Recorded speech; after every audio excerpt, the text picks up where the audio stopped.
The United States of America. Throughout the United States and its history, oral traditions are a dominant form of spreading the good word to your loved ones, friends, and neighbors.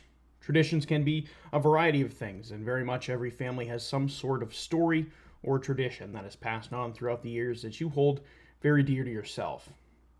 In the United States and in other parts of the world, loggers in the early 1900s would go on to tell of stories of fantastical animals, monsters, and beasts that roamed the backwoods that took on various shapes and sizes. A lot of these stories served as pure fiction, while some of them took on a life of their own, seemingly used as scapegoats and tales of the loggers who never made it back to camp. On today's episode of Unblurring the Unknown, we explore some folklore and mythology and dive into the category of curious and strange with the Fearsome Critters.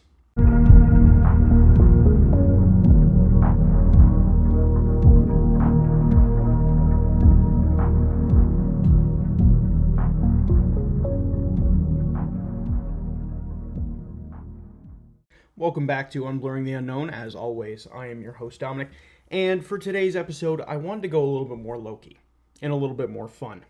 Many times this show talks about some pretty dark and disturbing stuff, so I felt like it was only time to soften it up a little bit, do something a little bit more laid back. So I found today's topic, and that being covering some of the fearsome critters. Now, if you're unfamiliar with what the fearsome critters are, let me explain what they are. The fearsome critters are a label assigned to a group of mythical and folklore-based creatures that have been passed on as basically tall tales, and were derived from these old-timey kind of lumberjack camps where these stories would be passed along. Now, even though many of these were very whimsical in nature, and some of them kind of took on a life of their own, with them being labeled as reasons as to why perhaps some lumberjacks would go missing in the woods of rural America. Some of these were also purely jokes, and the descriptions of these animals played on traditional physics or kind of exaggerated their appearances of commonly seen animals. Now, some descriptions of these fearsome critters vary in appearance based on who wrote or documented the story, and because of their tall tale-like nature, not many people really care all that much about the descriptions. I know some people obviously do, but they're meant to be fun. They're meant to be stories, and a majority of these are very, like I said, whimsical in nature, very far-fetched, but they're fun, and that's kind of the reason why I wanted to do it for today's episode. Again, a lot of the times I'm talking about serial killers, I'm talking about missing persons, I'm talking about deadly monsters. I needed something to break up the seriousness of the show. The fearsome critters have been documented and categorized in a plethora of different forms of print media over the years, and most notably in two separate books. Fearsome Critters, published in 1939 by Henry H. Tryon, and another book of the same name, published even earlier, by William Cox in 1910.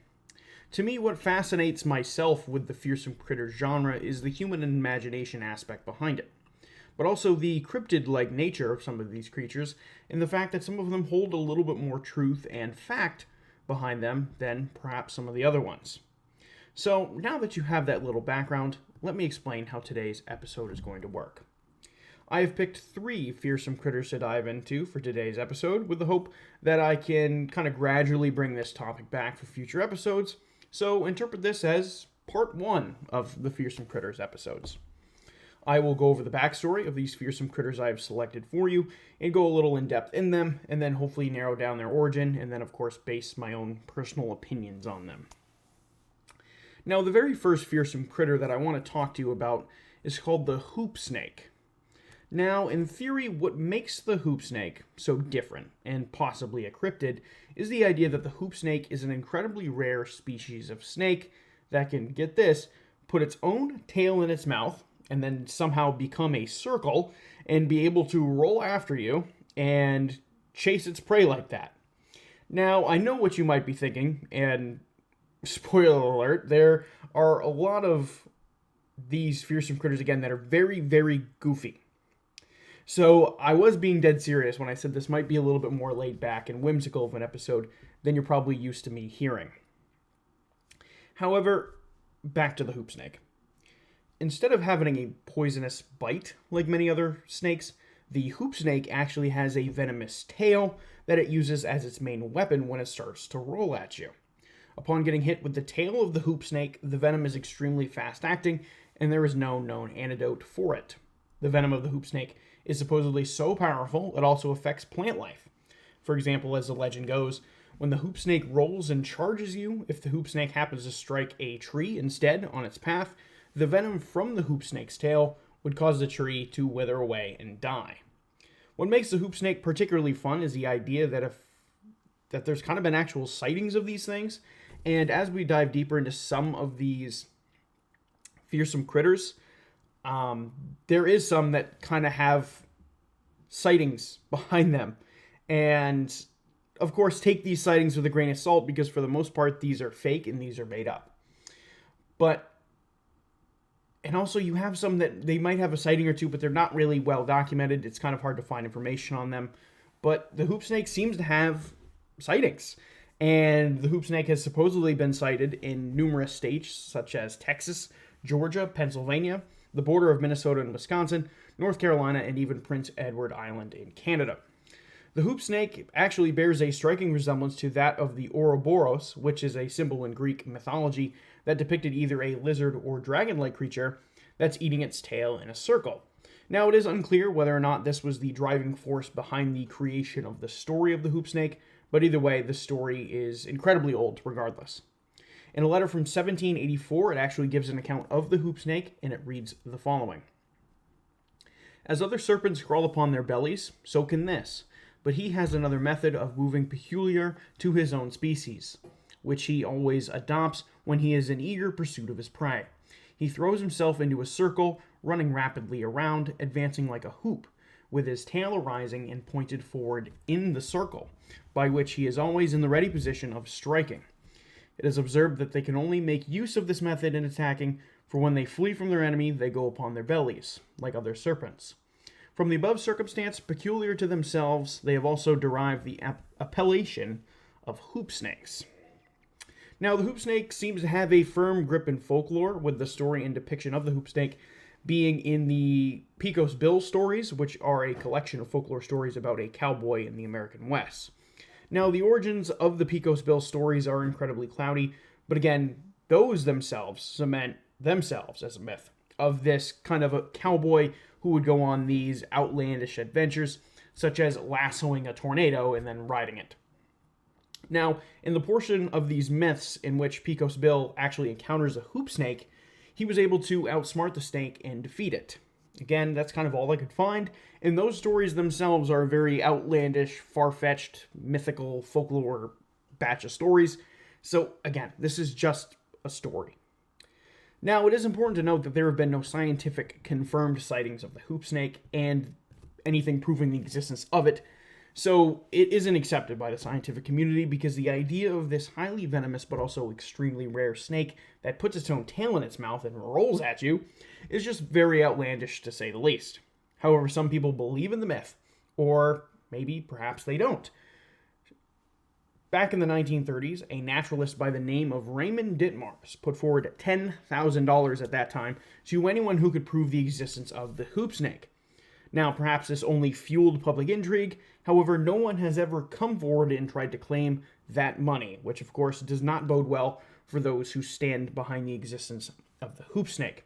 It also kind of casts an air on doubt to those people who do believe it, knowing that, hey, I believe it, but I know it's really not real, you know? So, with these fearsome critters, you'll see that there's people who say they see things, but again, a lot of these are myth. They're not really proven by science, but they're fun and they're whimsical, and that is why makes them so interesting, is because they are so weird and they are so different.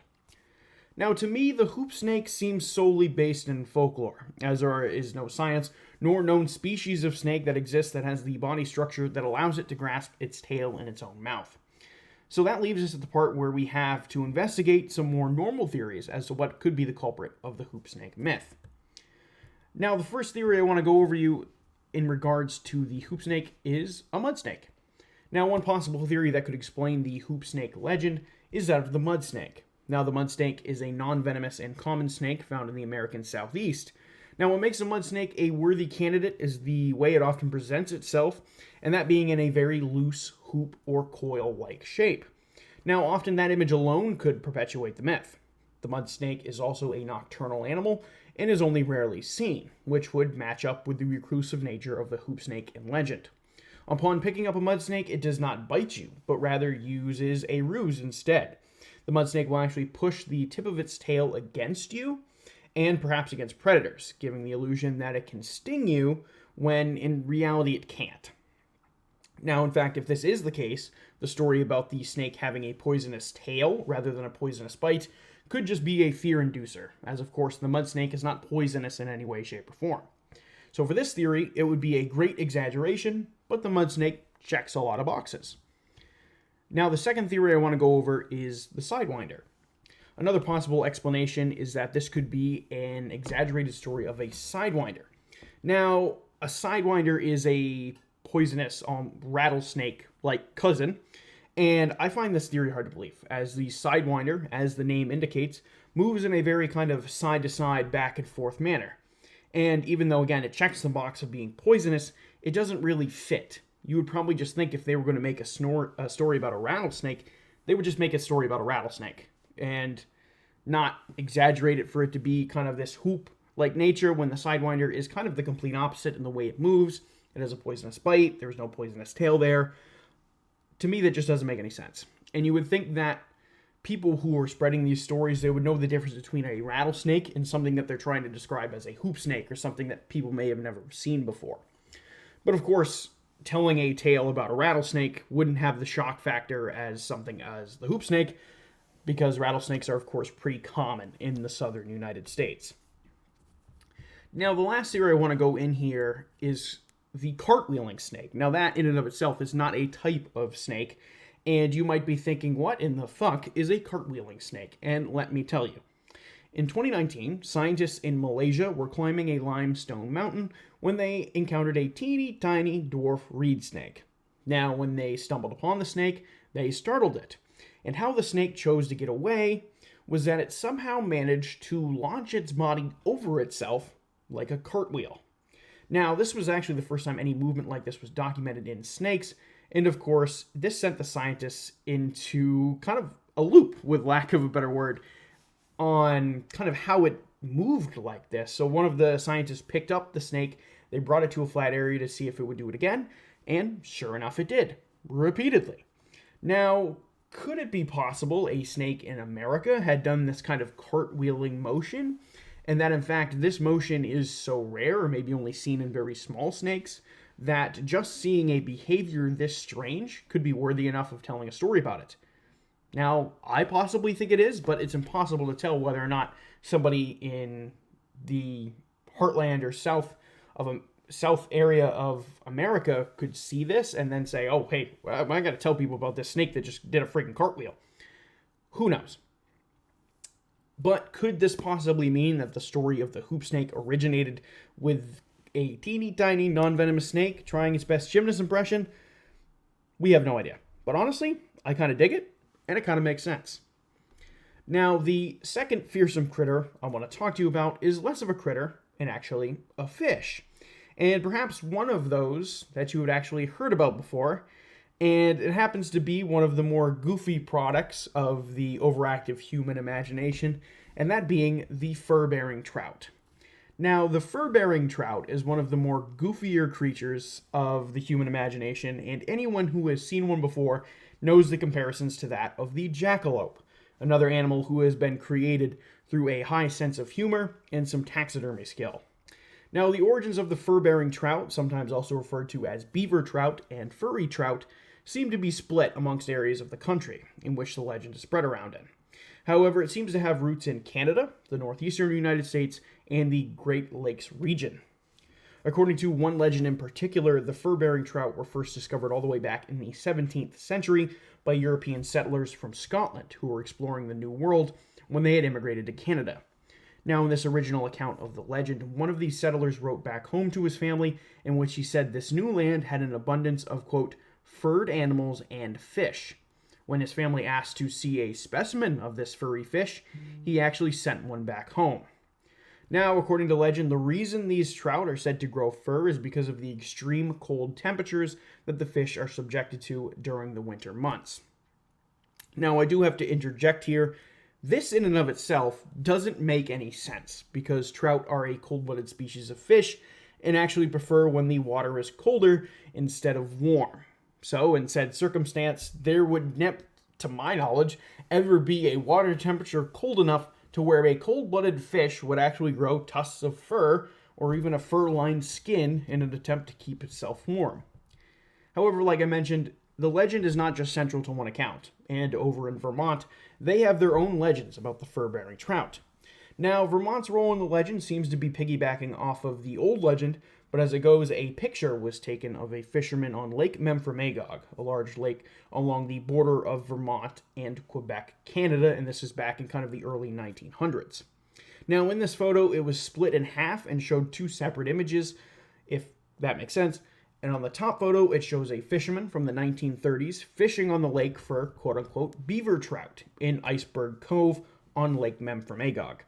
Now, it turns out this photo originates from a photographer known as Harry Richardson, and he would come and take this image to create several postcards with it, and it kind of became a popular story to share around the area. However, a man by the name of Ralph Sessions started the first quote-unquote beaver trout hoax, as he also started making postcards with this fish that he decided would be a perch wrapped in fur. Of course, perch is not a trout, but wrapped a perch in fur and then sold this image of the infamous fur-bearing trout. Now, during the same time, taxidermy examples would be made in the area, and they would also be used on said postcards to help kind of perpetuate this myth that there is trout that happen to be covered in hair. Now, of course, this story holds no validity, as the fish is a hoax and could be manufactured for money reasons or even just laughs in the northern Vermont area. So does that mean, is there any truth to the story at all? I did just spend quite a while there bashing it, but there might actually be some truth to these stories of the fur-bearing trout. Now, instead of the hoopsnake, there are really only two possible theories here to talk about when it comes to the fur-bearing trout. Now, the first theory I want to go over is perhaps the big one, and it could explain this entire legend. Now, the first theory is called saprolegnia. Now, that's a mouthful. And the only bit of truth that this legend could hold is the idea of the fish having fur. Now, what do I mean by that? It turns out there happens to be a disease that can infect fish called saprolegnia, which is a type of parasitic fungus, which ends up eventually killing the fish.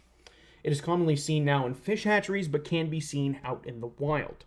Now, the disease causes white cotton-like patches to appear on the outside of the fish, as well as getting inside the fish's gills, which affect its ability to breathe, and over time the fish, unfortunately, will die. But it provides us with a possible real-life culprit. Now, if I was a fisherman or settler and I saw a fish covered in these little white furry growths all over its body, I would certainly think that it was some truly funky and perhaps something undiscovered fish that I had never seen before. Of course, if I was living in the 1800s, if I was living in the 1900s, and I happened to see a fish that was covered in hair, white hair, or not really hair, I'd be kind of freaked out. And I would tell stories that, hey, I caught this fish that was covered in hair. When, of course, it's not really like that. Just back then, we had no understanding of diseases and things like this, that we would think that is something truly different and something truly unique that we had never seen before. So, to me, I think saprolegnia is the most likely culprit of the hoax, maybe the origin of the hoax and where the story all started.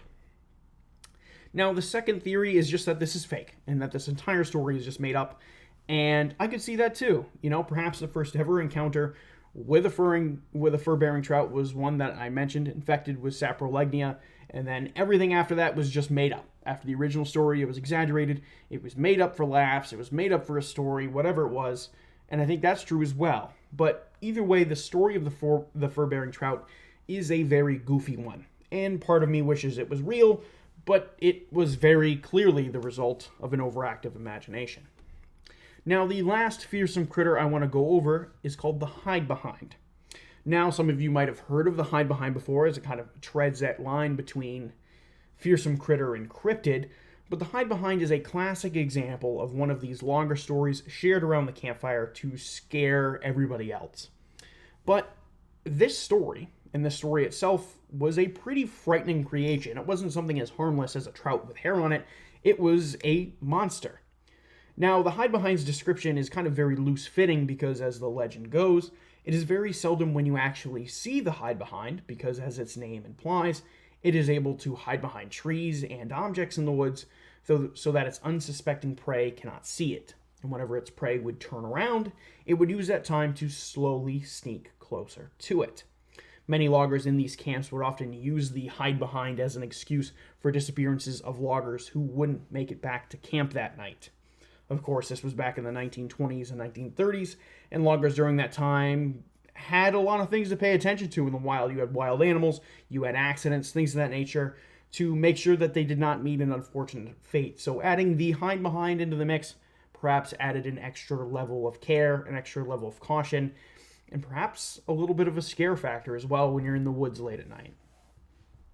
Now, is there anything that would prevent the Hidebehind as potentially using you as prey?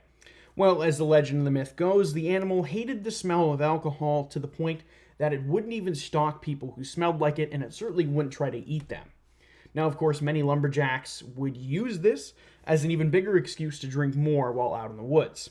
Now, the Hidebehind, of course, seems more scary and kind of seems very Bigfoot-esque, but also very animalistic, in that some descriptions have it with claws, and some descriptions have it with a tail, and that it's covered in hair.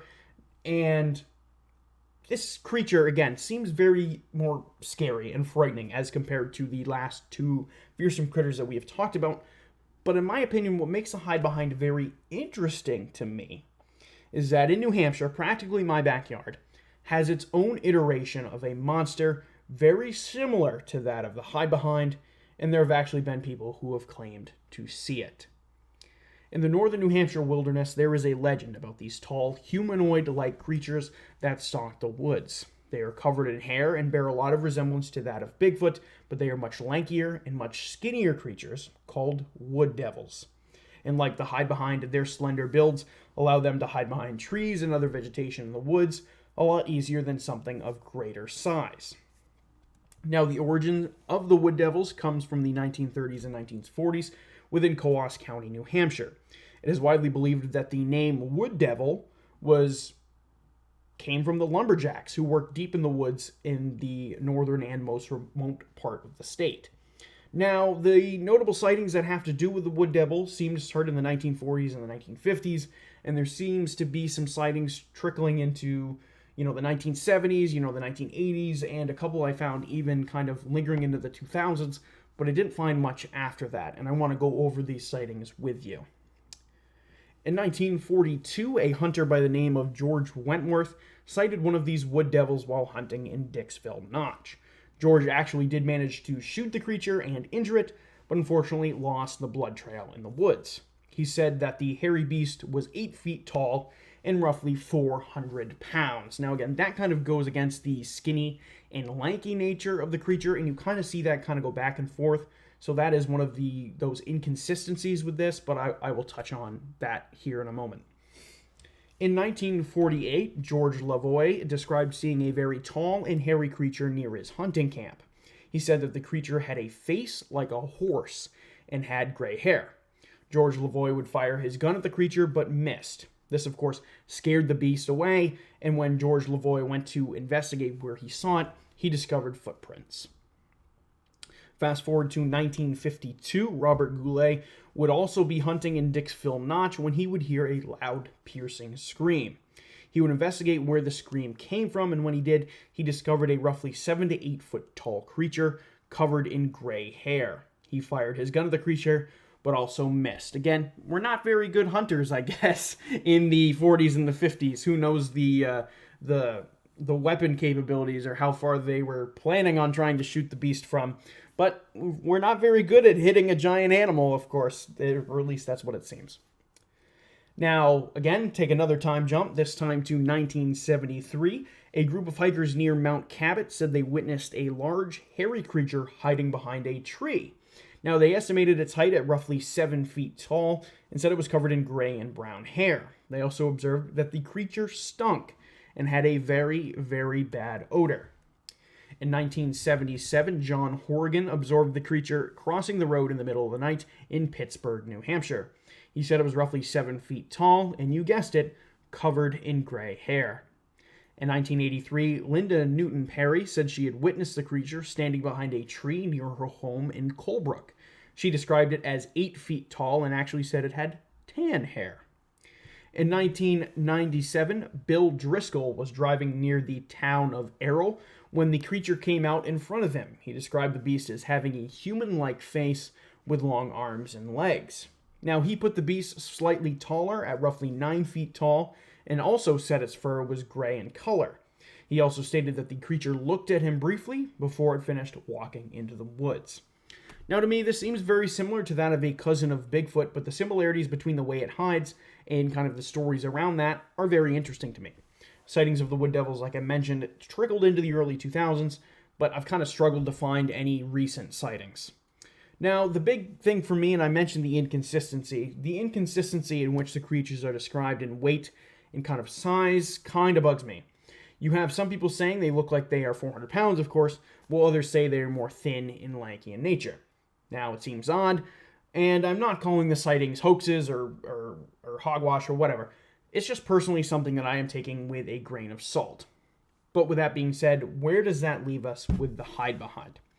Now, the Hidebehind, to me, I don't see any circumstance in which it could be real as much as I want to believe it. I think the idea that this legend is kind of meshed with the Bigfoot legends and perhaps even regional Bigfoot legends from across the United States, and they've kind of gotten meshed together, and the idea that they are very similar just kind of, I don't know, bugs me a little bit. Maybe that's the wrong word I'm looking for. And to me, I don't think the Hidebehind is real, but the idea of it being used as a scapegoat for bumps in the middle of the night of these logging camps, and perhaps the reason that some of these loggers never made it out of the woods, are a frightening story, and perhaps one in which caused these loggers to maybe booze it up and hope that they stank so much of liquor they wouldn't succumb to a sneaky monster with a hunger for humans.